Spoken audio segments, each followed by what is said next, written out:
and welcome to Beyond the Exposition, the podcast for the website of the very same name. Yes, we are the podcast that, like Stevie Wonder says, we can work it out. Ain't that right, Nick? Any arguments this week, Nick? What are you going to do to annoy me?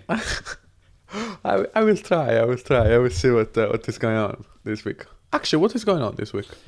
We have films. Wackness. Okay. So we have a weird situation this week where we couldn't decide which one was mainstream, which one was art house, as Nick likes to call it.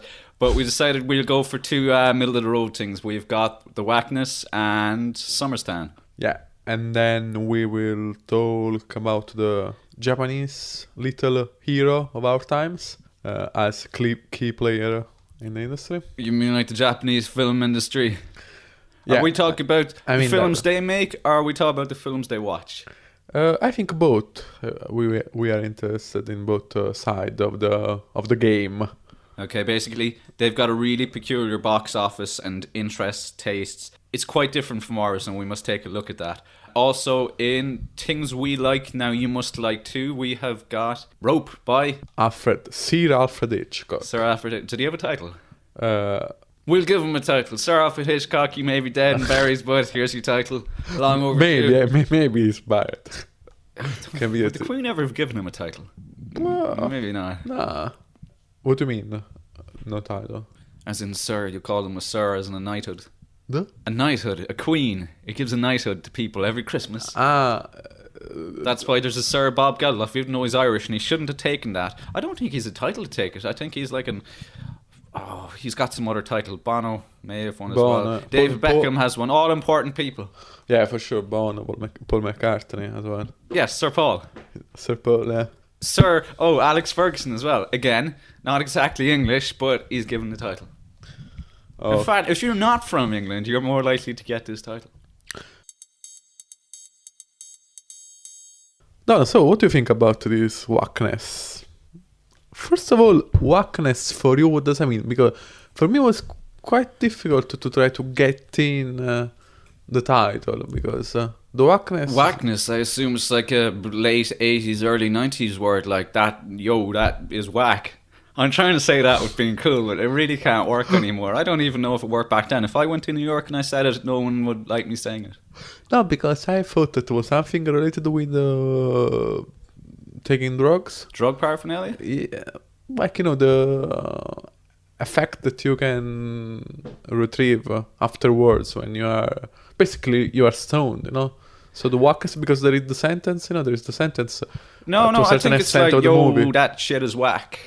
Or something like that. No, because that's fly. Do you remember when the girl... We needed a dictionary or something, an encyclopedia to help us about the early 90s. We have no recollection of it. You being from Italy, I being from Cork. We had no experience of the wonderful place that was New York of that time, as changed by Rudy Giuliani. And it was in the film itself. It was mentioned. It was a big part of it. Yeah, how the soul of a city dies.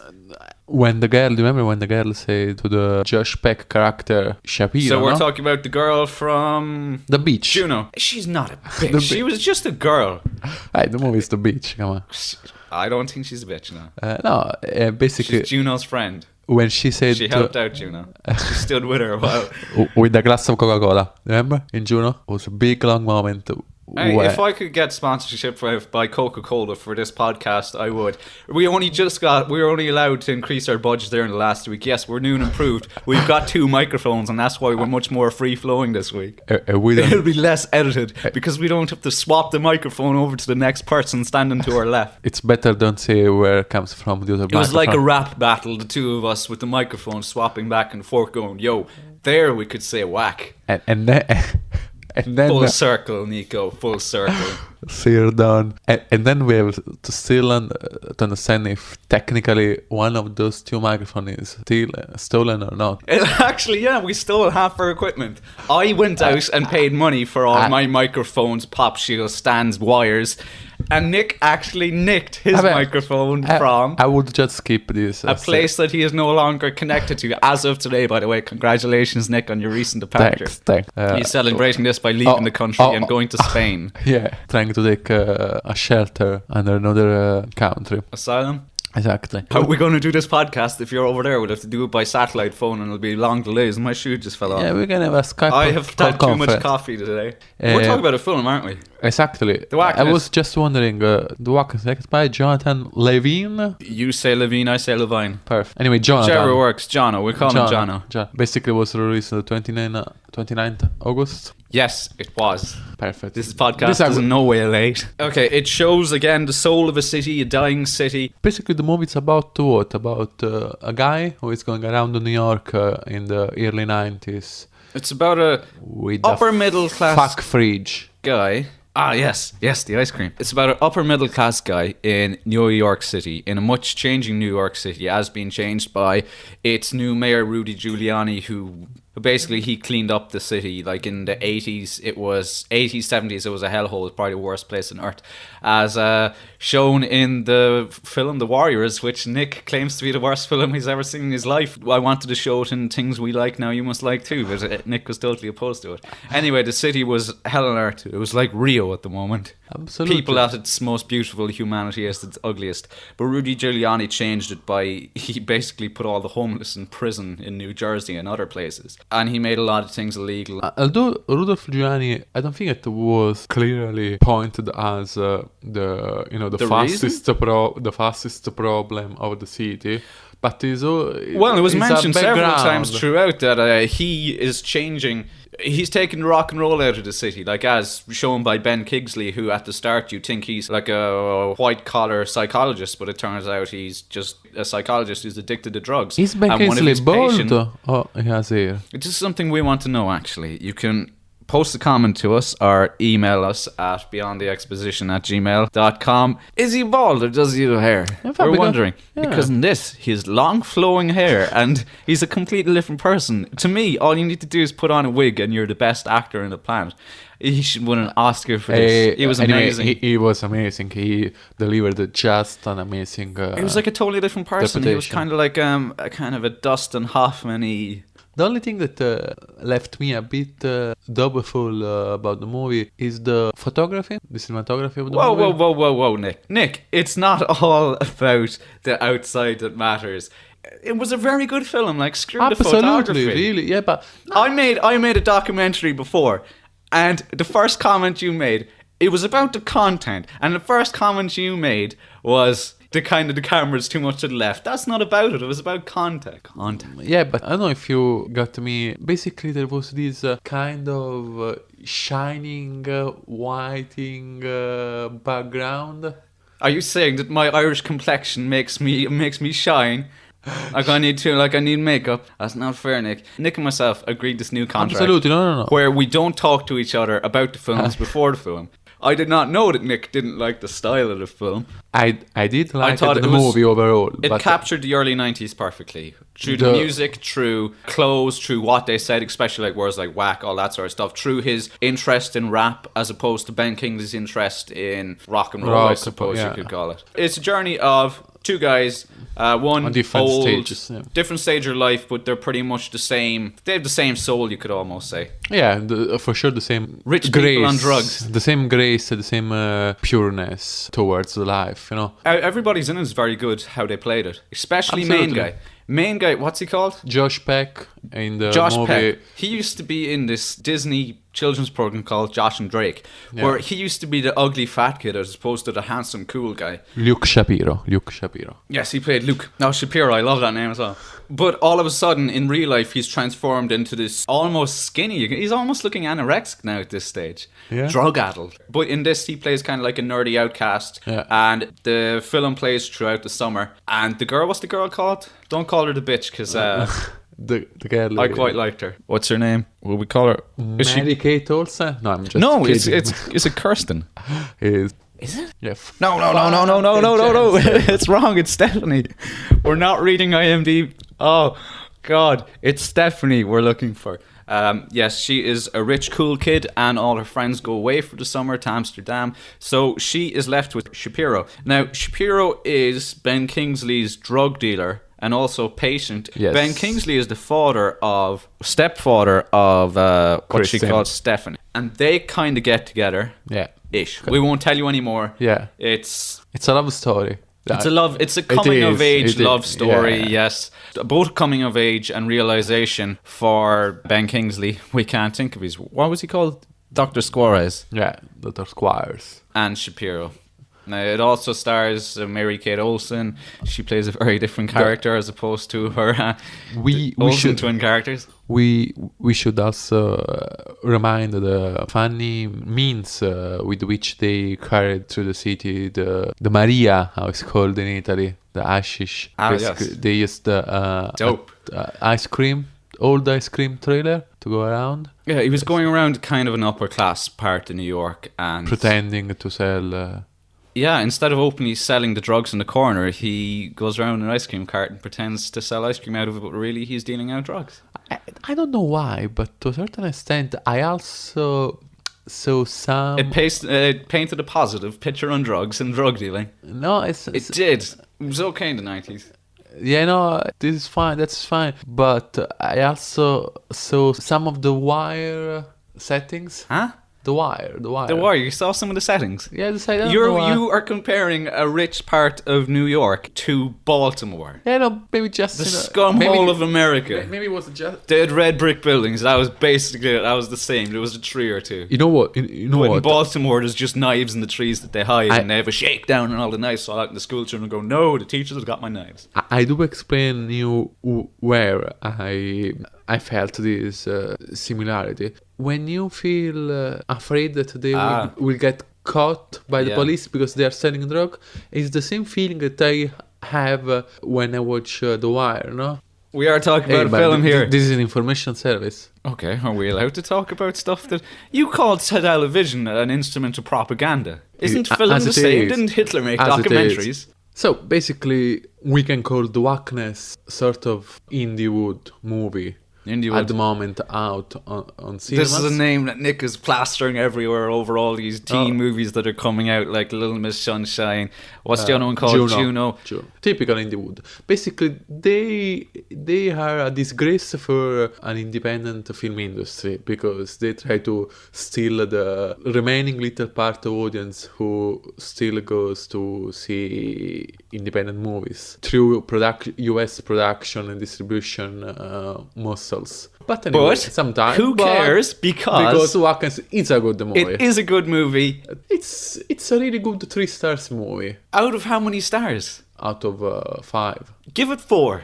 Nah. 4 stars, Nick. 3 and a half. It made me so happy. 4 stars, and we'll leave it at that. 4 stars, no.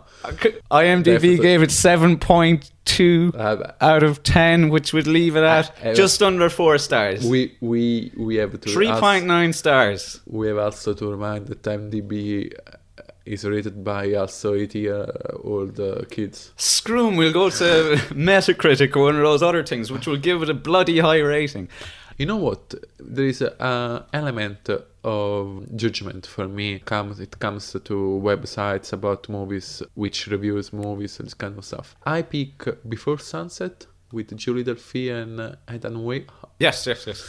Basically, for me, it's the most dreadful movie of the last 20 years. Hang on a second.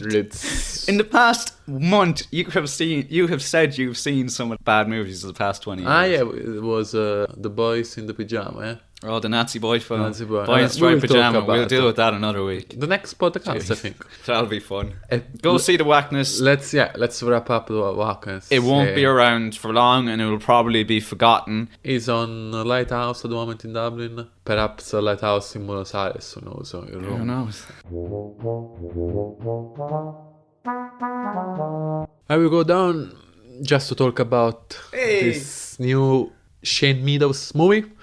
Film, actually. I like to call the movies films and films movies. My mother calls films moving pictures, and she calls computer games jumping boxes. For me, film sounds more European, while movies sounds more, North-ish American. We don't have to be patriotic to Europe. It's true. I'd like to join China because they're up and coming. They're the next big thing. In terms of quota, they're great. Summerstown, our next movie, in my opinion, a really good piece of poetry. I couldn't stand it. Really? Yeah. I thought it was the most boring. I know what he was trying to do, but I don't think he done it. It was lazy. If you saw This Is England, Yeah. amazing, brilliant piece of work. I didn't. The boy was in it. The boy. Oh, what's he called? Does he have a name? Yeah. Is he Tomo? He's Oh God, I can't even say his real name. Thomas Turgos. Yes, Thomas. This guy would call him Thomas. In This Is England, he's amazing. In this, he's quite good as well. Just the film. All right, let's talk first about the plot, okay? Okay. The plot is basically mainly about this guy. There is no plot. No, there is. Don, come on. This guy coming from the Midland of England, coming to town looking for new life, fortune, money, or whatever. Yes, go on. And then there is this couple of Polish guy, a father and his son, who came to the set is London or it's just probably London, Sheffield, something. I don't know. But anyway, it's London because of the Eurotunnel. Okay, so London, coming to London to work. The father basically brings along his son. It basically starts off with this new relationship between these two guys. That accidentally meet each other in a bar. And the movie is just about this friendship and the relationship between different culture, such as a Polish and an English culture, and how they slowly build a friendship together. I think the movie fits quite well its aim to show how... Let me get started. Shane Meadows made This Is England. Yeah. Really good, really deep, had characters... wonderful. Then it was like he had to make his second film, and this is the biggest second album syndrome, as they call it with music, that I've seen in a long time. It was almost like it was, oh crap, I have to have a film out by next month. While I do, I can't write it. I'll give it to my neighbour. My neighbour can write it. He'll come up with a film. And then the neighbour comes up and goes, I can't think of any backstory to these characters. Will I just make them appear in London and completely ignore the backstory? And Shane Meadows goes, yes, that'd be a good idea. In fact, it's kind of arty and mysterious. We won't go into their past. It'll be wonderful. It'll be like the Joker and Batman. I don't think so, because there is a backstory, basically. The backstory is the boy leaves wherever he's from, the Midlands, and he doesn't want to talk about it. That's basically it. I'm not going to talk about it. It is a bit weak, the backstory of the English guy, but it doesn't seem. It doesn't. Is not so weak. Instead, the Polish backstory, because we know we don't want anyway to give away too much of the plot of the film. It doesn't really give it away. No. The fact that exactly the Polish man comes to London to find a work, to escape a difficult relationship with his ex-wife in Poland. So he brings with him the son. I think this is quite strong backstory. You leave your land, your friendships, your family. You try to set up in a new reality. I think this is. But the other guy's character, he's the strongest thing in it. How he plays his not so deep character. He basically plays himself in a lot of the films. He's also in Eden Lake. Really? The boy, he's in Eden Lake. He's a minor character in it, but still he plays pretty much the same thing again. I thought it was, in terms of acting, was really good. I found sometime funny, sometime, there was funny moments in it. Like, there's a few of the characters from This Is England that reappear in it, and they're the strong standout roles as opposed to the main characters in this film. The thing about, there's also a girl in it who works in a cafe. The French girl? Yeah, it's this ridiculous kind of story that wouldn't really happen at all. Basically, we can't give away. We can't. Yeah, in fact. No, it's just. It's a dream. It's a typical dream. Are you saying this is like a dream? All the 15-year-old have, basically to meet a pretty French girl. Yeah, a pretty older French girl, and fell in love for her. Both of them at the same time, and they have no problem with each other. Hey, but they like in the same girl. But you know what happened to me as well? When I was 14, 15, I was... You made a boring film and go, we'll shoot in black and white to be artsy. We won't give anybody backstories. Because people will think it's artsy. It's not one bit lazy at all on behalf of the writer, director, anybody with anything to do with the film.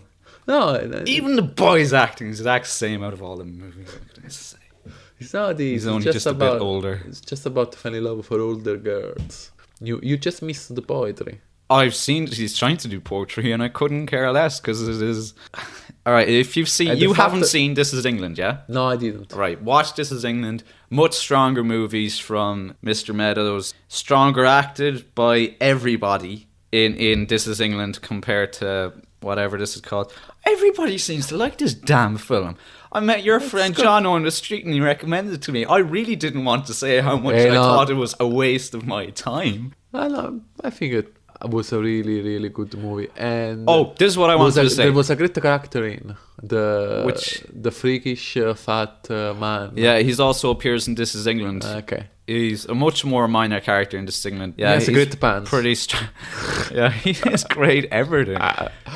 Basically, this film, don't go see it in the cinema. Wait for it to be on TV. To be honest, I don't believe it should be in the cinema at all. It should be just a TV movie. It wasn't long enough. How long was it? 76 minutes. It's not worth the money to go see it. Wait till it appears on E4 or something. Are you trying to measuring movies in by terms their of length? minutes? Nah, come yes, on. Lord of the Rings must have been the greatest movie of all time then. I thought that was a pile of crap too. Come on, but Don. no, it's not worth your money. You go wait till it appears on one of those channels like E4 or Film 4. It'll be on one, of course. I would say let's go to see instead. Would you go see it again? In the cinema? Usually, pay money for it? Usually I don't go to see two movies in the cinema unless is Kieslowski. Okay. Or Pineapple Express. Or Pineapple or what Batman. a film to cure your ills. I don't think I'd go see Batman again, but Pineapple Express. If you need to cure your problems, go see that. Okay, so let's... But we will not discuss that because I don't want Nick, Mr. Anti-Mainstream, to destroy it. Let's wrap up. This pretty nice movie directed by Shane Meadows. Yeah, it looks nice. Summerstown at the moment in Dublin is out in few cinemas. We don't know. Take it or leave it. Yeah, we don't know for how long, but not long. It'll be on TV in a few weeks. So Don will be pleased. Okay. Don't even buy the DVD. It's really not worth it. I don't care how many extras he can put onto it. He could put that whole film as an extra on This Is England DVD and it'd be okay, it'd be acceptable. Okay, let's go to see Summerstown. Yeah. Okay, let's talk about key players within the film worldwide. And today we just pick Japanese distribution, film distribution, Japanese production. Why? The reason why we won't talk about is Japanese, Don. They're weird, man. They like totally different stuff. Hey, Don. Stuff we like don't go down over there. You can't be easygoing on them. Let's try to... I'm not stereotyping them. I'm just saying they don't like what we like, boy. Definitely you're not doing it. Where's the Hollywood, man? Basically, did you know that Japan in the last 5 years grew up the number of film production of 33%? Basically, they were used to produce like 600... Homeland film production. Exactly. Basically, they were producing something like 600 movies until 5 years ago. And then in the last 5 years, they reached 800. For a country the size of Japan. Yeah, it's really... Man, the fact that they're making 600 has shocked me, but now they're making 810. That's quite extraordinary. When we talk 800 and 600, I want to make sure that is not number of all the national release, but national production, but the number of national release. So within this number, there are also US movies, Italian movies, Irish movies, perhaps. We are not sure. I don't know if Garage or My Brother is an Only Child will get Japan so easily. Anyway, just movies released in general from worldwide. They were around 600 5 years ago. Now they got like 800 movies just 5 years. Why we are struck by Japanese? Because basically they were the only country in the world where on their box office Batman, acted by Bale or somebody in Heath Ledger. Somebody like Batman sunk like a brick. Exactly. It's the only one of the only territories on Earth, the third most profitable apparently, that Batman barely even made it into the top 10.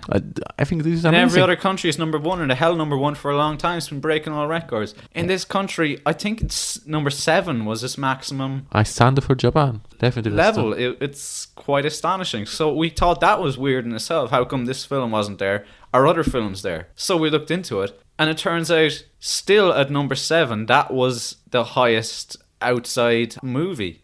let alone Hollywood or a European production. That was like the highest outside movie. So then we looked at it and it was all in-house things, especially cartoon. Looks like that basically they got this extremely high level of national market share Cheating. because No. also because they are quite afraid of the outside world, outside Japan, basically the world Like outside North Japan. Korea. Basically, No? Okay, no, in a no. different way, in a way of making business. According to this article on Screen International Online, www.screendaily.com, you can find out Japanese try to make a business also with US production, European production, so building actual co-production, but they are quite scaring. For example, according to Asmic Ace, is See a person? someone from some If we say it really production- fast, I'll believe it. Asmic Ace said. Asmic Ace from some film production company in Japan, they are not sure if making co-production it's profitable because you have a share in global revenues, but you have to just sit and wait. Basically, they say that they have no control in what happens outside Japan, so they are completely scared of that. So the only territory they know where they can make money is Japan itself. So forget about exporting these films. We'll just make them for forget us, and exactly. we'll. Are they blocking out other companies coming in, like No. Hollywood production companies, or what's happening? Or No. They have just a strong national market share that should amount something like 50%, nearly 50%. so is this to do with people's tastes, or is it to do with what they're being showed, People- what they're being allowed to see? Definitely it's what to do people taste, because also according to this article on Screen Daily, basically they say that the Japanese audience has quite They go for two different types of films. They go for the tearjerker, or like what was it called, Diving Bell and the Butterfly? yeah, this was a good example of international Or movie s- which get in the Japanese market. And surprisingly, documentaries like Inconvenient Truth, Sicko, they've done well over there. But at the Hard. other scale, they seem to love ridiculous. Horror movies. Yeah, they're horror movies and they're cartoon anime things where Just one step back. multi-testicular monsters attack girls in school uniforms. They love the classy things. We can't understand them. We've been doing research into this for 2 weeks and we can't crack them, man. And basically, Lisa Shackleton, this is the name of the journalist who wrote the article on the screendaily.com website. Like the famous About the Arctic Japanese? explorer. Antarctic. Basically, she was trying to explain how nowadays Japanese are trying to put more emphasis on finding films with marketing hook. Basically, there is some key players within Ikeda, film production company in Japan. IKEDA. Kinda like IKEDA, IKEA, but- yeah. Basically, that explains that Diving Bell, the Butterfly, for example, performed well on the Japanese market because it was a tear-jerker which appeals to Japan's female audience, as Liz Shackleton reported for us. And so basically the marketing team played on the fact that it was based on a true story. You see the marketing over here? I had no idea that it was. So, Over here, was there marketing for it over here? was a pretty small scale movie, Yeah. which got a new release because it got few nomination in the last Academy Award. So basically got released also in some multiplex, whereas at first got just a limited run. It is a really good movie, definitely worth to go to see. Or go to Japan, it's probably Oh, still that's- being oh, shown the- over there. Also because another fact interesting seems that in Japan at least they try to keep movies on a 5 weeks run. Would be an astonishing achievement if this would happen in Dublin, in Ireland, in Italy. Currently, Nick has to go see a film for next week's podcast. However, he's afraid it'll be gone out of the cinema by then. So we're worried about whether he'll be reporting on it. So they show for 5 weeks over there. we are talking about it. We are worried on a basis of 2 weeks. Yeah, 2 weeks. Whether or not Actually, the movie will be held. If you have a copy of Eden Lake, could you please send it to Nick? I think this is completely illegal because Eden Lake is still not released in cinemas. No, you're borrowing it. Okay, so if you have a chance, just go to Japan and watch a movie because you will have fun. It's one of the harder tasks we're giving our audience. So if you're in the Japan area, check out their strange films.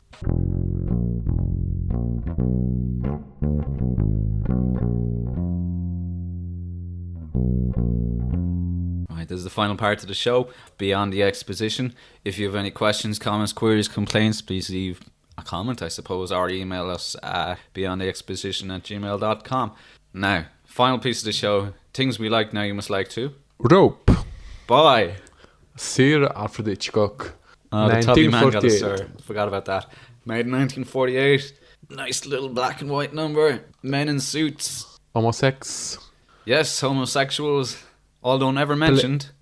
Definitely. What did they call it? It. When they were It. trying to market the film and try and get money for it and the scripts and all that, homosexuality or gayness was never brought up. They just called it It. It's a film about it.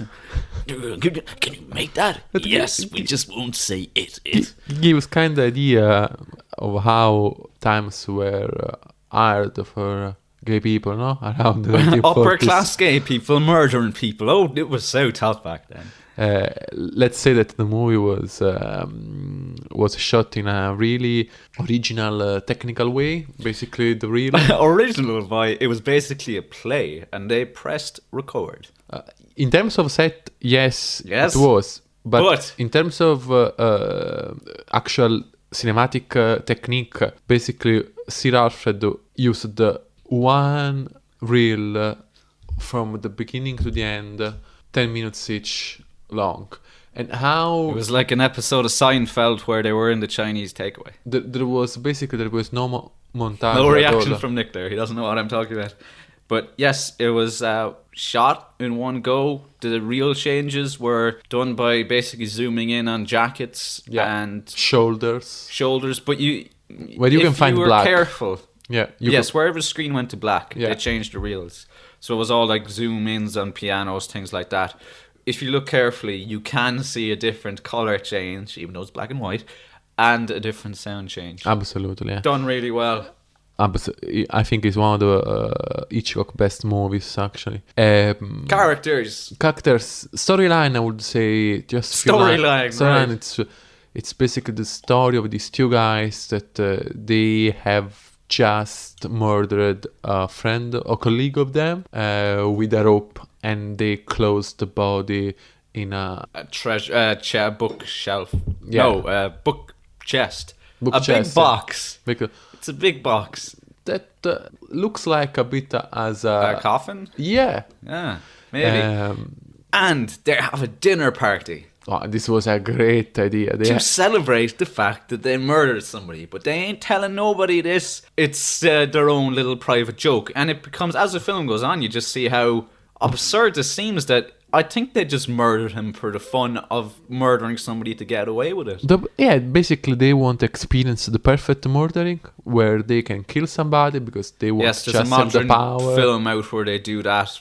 I'm not sure what it's called. It was dreadful. It was drivel about doctors seeing if they could get away with murdering somebody, and terrible. This, however, wonderful. This is the original. Basically, they set this party. They try to play with their nervous system, basically. Yes, they invite the mother and father of the person they just murdered, the fiance of the person they just murdered, and Yes. their school teacher who taught them this murderous way as a philosophy for life. But as the film goes on, you just see that they've totally missed the point of the teacher's Basically, sayings. we have just to stress the point that basically James Stewart, that in the film was the professor, basically was trying to explain them the Nietzsche philosophy. But the philosopher, yes, he did say that there is the man, Superman, where he can decide everything. But obviously, to come to the extent of murdering somebody is a bit overreading, you know? Either the professor, both the professor words and Nietzsche. Now in this, James Stewart basically plays James Stewart, an intelligent version of James Stewart. Hey, you are talking about one of the icon of Hitchcock cinema, James Stewart, so I would I be know, but carefully. Clooney's always Clooney, and Clooney's the icon of... yeah. Oh, we are talking about Sir Alfred. Coen Brothers. Yeah, Soderbergh. I mean, he gives a great performance as James Stewart, as always he did. But in originally, this was originally written as a play where a lot of the characters had it. Not it as in a star quality, it as in they were gay. Now, the main character and the younger main Sorry, just character. a little intrusion. That for me sounds a bit like IT, you know, the Spielberg movie. E.T. IT. As in, he was alien too. Exactly. They couldn't accept him and he had to go home.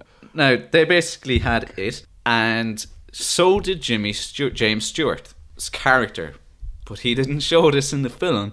In fact, he kind of completely ignored the character he was meant to play, although it still came across as very strong, very lovable, good character, intelligent. He read the finest details of little mistakes in the plans that they thought were perfect. Basically, their mistakes was dictated by their fear to be caught by somebody else. Great psychological drama. It was the tension. Yeah. Was building all the way through it. You felt they're going to get caught now. They're going to get caught now. Never happened. Obviously, we don't want to give away too much. Yeah. But it's pretty. You know what's going to happen. It's a film of that age where. And we do know that is a movie Hollywood wins. Produced in 1948. So at this stage, we suppose that people should have heard about this movie. It's not that. It's the sign of the times where bad guys can't win, man. It's just what happened then. It's what the studios did. It happened even though Hitchcock was uncompromising, he did compromise in some of his films, like his first film, The Lodger, a silent film. Yeah. Basically, Il pensionante in italiano, this for the Italian audience. Il pensionante. I have The Lodger. no idea what that means, but we'll just call it The Lodger. The main character. Do we have friends in Italy that could listen to this show? So. Of course we do. It's better to, you know... We have friends all over the world. Just I can't be bothered speaking all those different strange languages. That's what you're here for, Nick. Say something in French. Oh la la. That's racist. This was the way I greeted the French after we won in the last European Championships. And that's cruel. I know, but you know, it was just fun. Oh, we're talking about The Lodger. Yeah, that's it. The main guy was basically meant to be a murderer, and he was designed to be the murderer, but the guy who was playing him at the time was like the Hollywood, we call him an it boy again. He was Hollywood's main leading man, and he didn't want to be associated as a rapist murderer, as you do, so he actually forced Hitchcock to change the ending of the film, where he turns out to be the good guy, and some person you never saw before turns out to be the rapist murderer. So, in Rope, you know what's going to happen. The bad guys are not going to win. Like James Stewart will solve it all. Basically, this is a typical narratology that you can have in Hollywood. Yeah, even though the good will always win. Yeah, it's the film. Who owns the good? What? Who owns the goodness? Who is good in it? Yeah, and I mean in general, you know, Hollywood owns the idea of good. Yeah. Yeah. They make movies where always the good wins. Like in the Nazi Boy film, where justice was served. Yeah, I know that you can't wait to talk about, but this is just the next one. I love that film. Another bit of the film is how the set plays with your mind and the character's mind. What? A pivotal part plays the set. Yes. It's the piano. He just starts playing a song, one of the guys, and as the guilt is going by, he's playing the music harder and faster, and James Stewart is copying onto this, and then different people walking up to the coffin, which becomes a dinner table. Yeah. And then the lights at the end. It's not sirens, it's neon lights in the background. Represents red and blue sirens and pressure. We have to say that background, although it's completely fake. From the first, you can tell, just like miniature chimneys with a little smoke coming out of the back of it 3 feet away. Just with looking at, you can tell. But it was... And walls shaking. It was pretty much compelling, the idea how basically Hitchcock changed the lights. Yeah, it was done like a play. Well, it did look fake. Like a cartoon. Yeah, and the lights in the end, in a play, they would look like red and blue lights that are just projected on. But in this, they represent neon lights and at the same thing, police lights coming at the end. To get to the bad guys. Because they never can win. They can never win. Never win. Not this time. Okay, so basically, last words about Rope.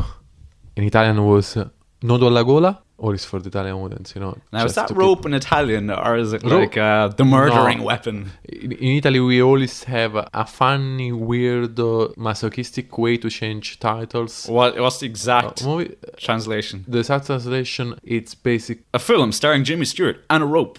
Tied in the throat. Okay, alright. Catchy, isn't it? yeah, that's it. Go see Tired Go of the see Truth. It's a film about it. We couldn't say this time it's out of cinemas now, so try to find it. But we can see. Just try to find the DVD. Yeah, it won't be on TV or anything like that. Could be, but you know. No one's up at that time in the morning that they'd show it, or that late at night. Go find it on DVD. There's some good Hitchcock box sets out there. We'll be probably talking about another one of his films in Stuff We Like Now You Must Like 2 sections somewhere along down the line. Really likely. Okay, go to see Rope. Alright, that's it for the Beyond the Exposition podcast for this week. If you have any questions, queries, complaints, leave a comment, email us, do as you please. But that's all for us this week. Next week, we're taking a break because we are sending Nick to the San Sebastian Film Festival. Pretty much so, yeah. What are you going to do there, Nick? Just. Are you going to do any interview? I asked Nick a while ago. Nick, are you going to bring the recorders over?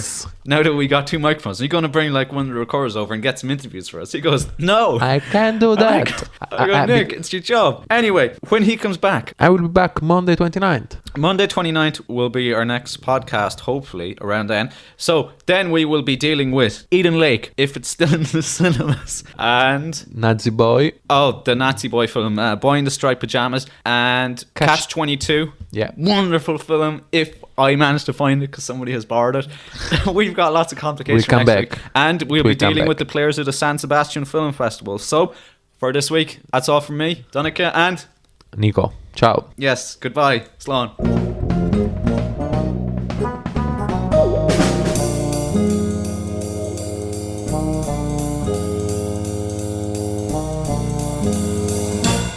This has been a Major Headache production.